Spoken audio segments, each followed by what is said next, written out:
క్విక్గా అయిపోయే పచ్చడిని ఒకటి చూసేద్దాం. అదే ఉసిరికాయ తొక్కు పచ్చడి. వేడి వేడి అన్నంలో నెయ్యి వేసుకొని పచ్చడి కలుపుకొని తింటే ఉంటుంది, చాలా చాలా బాగుంటుంది. ఆ రోజుకి ఒక ముద్ద ఎక్కువే తినేస్తాం.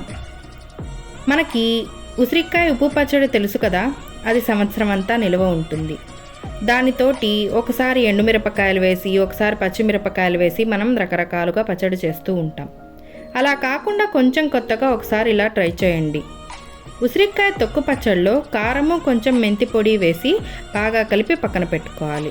రోట్లో కొన్ని ధనియాలు జీలకర్ర వేసి కచ్చా పచ్చాగా దంచుకోవాలి.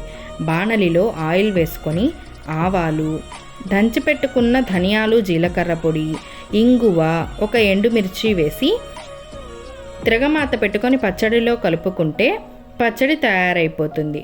మీరు కూడా ఒక్కసారి ట్రై చేసి చూడండి, చాలా చాలా బాగుంటుంది.